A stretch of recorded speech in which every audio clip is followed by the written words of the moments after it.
Oke, baik. Jadi pada tutorial AutoCAD kali ini saya pertama akan menjelaskan mengenai pemilihan jenis tampilan AutoCAD. Kalau yang saya pilih ini AutoCAD Classic. Saya pilih yang ini karena memang lebih sederhana digunakan daripada yang lain. Di sini ada 4 jenis. Misal kalau kita pilih 3D modeling, nah seperti ini tampilannya akan berbeda. Sedangkan kalau kita pilih 3D basic, di sini tampilannya juga akan berbeda. Oke, kita back to AutoCAD Classic.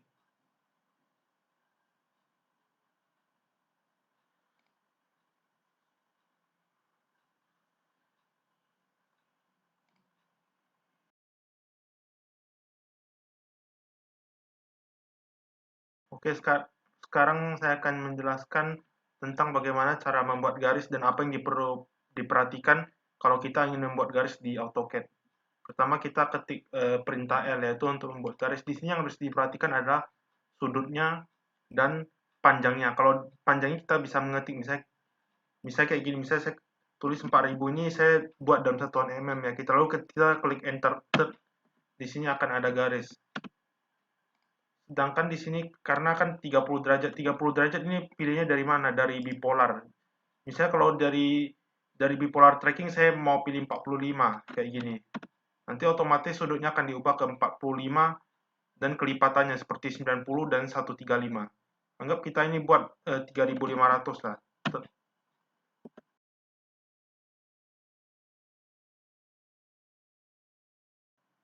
Oke, sekarang saya akan menjelaskan mengenai bagaimana cara memotong dan menyambungkan garis. Misalnya di sini saya buat dua garis yang sama namun jaraknya berbeda ya. Anggap saya buat masing-masing 3500 lah. Habis itu saya copy.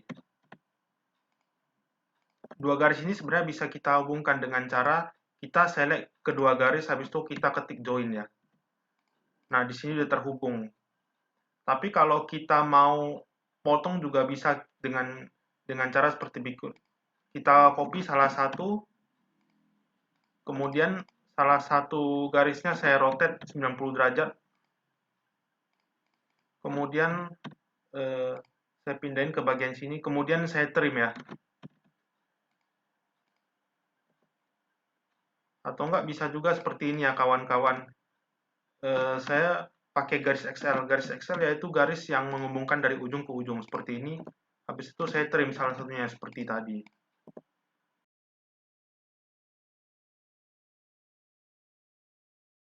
Sekarang saya akan menjelaskan mengenai cara membuat segi 4 dan segi banyak lainnya. Pertama kita buat segi 4. Kita langsung ketik rect ya. Habis itu kita ketik shift 2. Ini tujuannya untuk supaya kita bisa menentukan dimensi atau panjang lebarnya secara langsung. Misalnya kita mau tentukan panjang lebarnya itu 4500, habis itu kita koma 3500 enter. Nah, seperti ini. Ini sebenarnya tadi panjang lebar sebenarnya kebalik ya. Jadi kalau mau balikin kita tinggal eh, select objek, habis itu tekan RO buat rotate gitu. Nah, seperti ini. Oke, sekarang untuk tutorial yang segi banyak. Untuk tutorial yang segi banyak kita ketik pol. Nah, ini jumlah sisi anggap 5 lah. Misalnya kita mau gambar titik sini, nanti ada dua pilihan, inscribe in circle. Kalau inscribe in circle, artinya nanti kita tentukan jarak antara titik tengah dengan salah satu titiknya berapa, seperti ini. Misalnya kita mau buat 1000. Sedangkan kalau yang satu lagi, misalnya kita gambar di sini ya, kita ketik enter, kita pilih titik ini, kita circumscribe about circle. Kalau ini fungsinya agak beda, yaitu dari sini kita akan menentukan jarak antara titik tengah dengan salah satu garis atau enggak bagian tengah garis. Misalnya kita ketik 1000 juga. Nah, seperti itu kira-kira fungsinya ya teman-teman. Oke, baik teman-teman, sekarang saya akan menjelaskan bagaimana cara mengedit video. Seperti biasa, kita buat garis as dulu dengan cara ketik XL ya.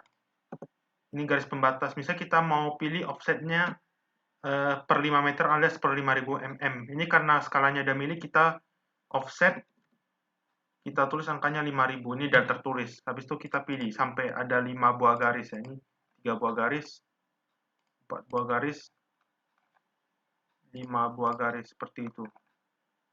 Habis itu untuk yang posisi horizontalnya juga sama kita buat ya. Misalnya dari sini lah, ini sembarang. Karena ini tutorial.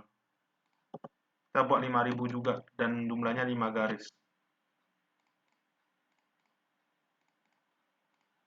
Anggap kita mau buat kolom yang ukurannya 1500 kali 1500 mm. Ya kalau dilihat dari atas ya, tapi tingginya dari lantai atas ke lantai dasar kita belum tentukan. Ini shift 2 1500, 1500 enter. Kita pilih bagian tengah dulu. Ketik M. Kita ini. Nah, ini. Kita copy per satu baris dulu ya.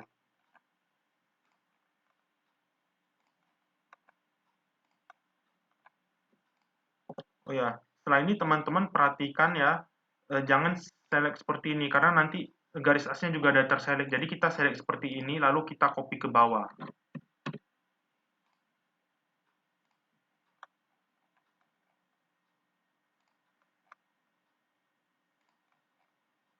Seperti ini. Oke, setelah sudah misalnya kita yang bagian kolom ini kita mau buat dia berotasi 45 derajat.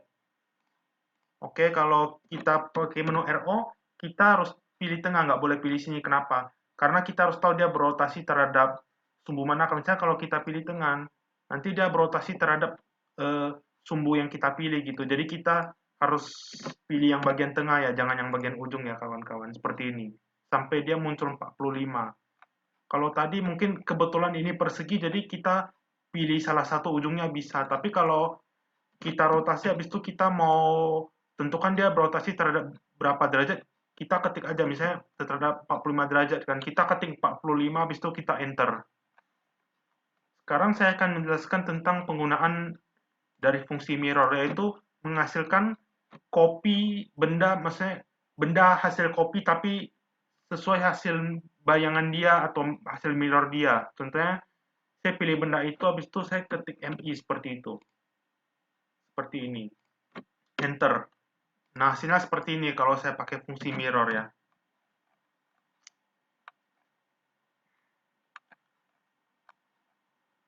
Terus misalnya saya akan mengeksplod. Jadi persegi ini nanti kalau udah dieksplod, dia sesuai banyak segi. Kalau misalnya ini segi 4, kita explode nanti dia akan muncul 4 garis. Misalnya ini explode. Kita klik explode. Nah, dia terpisah. Kalau kita mau gabungin lagi, kita pilih keempat garisnya, kita pilih Ctrl X, habis itu mau munculin kembali kita pilih Ctrl Shift V. Nah, dia bergabung lagi seperti tadi.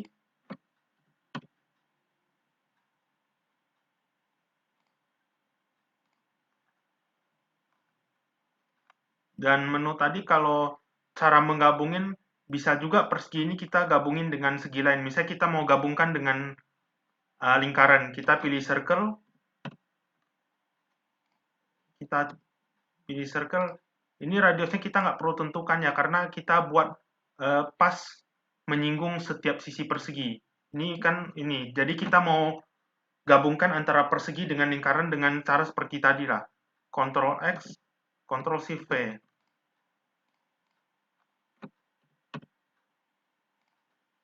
Oke, sampai sini dulu ya. Sekarang saya akan menjelaskan cara untuk menggunakan salah satu fitur yang belum saya jelaskan sebelumnya, yaitu fitur fillet.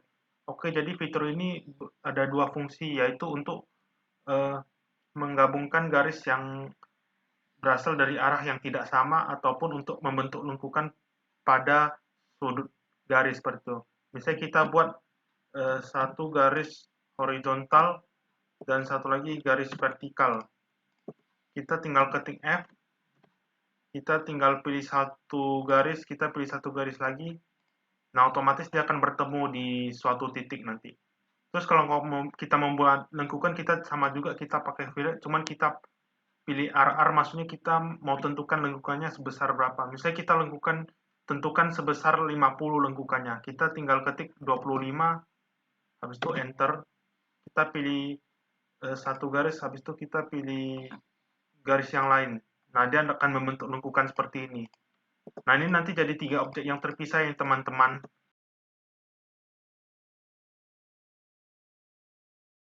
Oke, teman-teman, sekarang saya akan menjelaskan gimana cara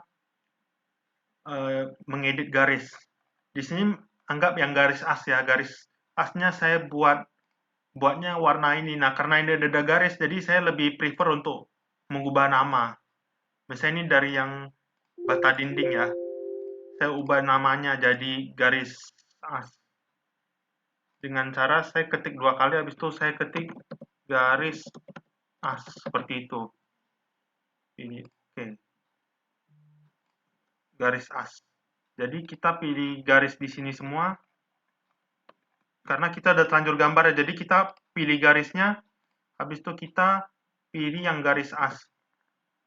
Kecuali kalau kita gambar dari awal kayak gini, nanti dia muncul garis lagi. Terus garis ini bisa kita hilangkan, tapi bukan kita hapus ya teman-teman, dengan cara klik ikon lampu yang ada di sini. Nah, seperti ini ya. Nah, dia hilangkan garisnya. Terus di sini juga ada fitur untuk menghapus garis. Misalnya saya mau hapus garis, misalnya yang dinding, yang visor lah. Saya ketik X. Nah, dia otomatis akan hilang. Misalnya kita mau tambah garis, anggap apa tuh garis random lah. Jadi saya tinggal ketik ini new layer. Bisa kita ketik garis bantu dan kita pilih warnanya itu, ini ternyata ada nama yang sama, jadi harus hati-hati. Kita pilih biru laut gini. Ini garis bantu. Jadi kayak tadi ya, ada 2 cara untuk menamakan garis. Yang pertama, kalau garisnya terlanjur dibuat dan namanya lain, kita select garisnya, habis itu kita pilih di sini mau nama garisnya apa. Atau enggak kita pilih dulu, habis itu kita gambar garisnya.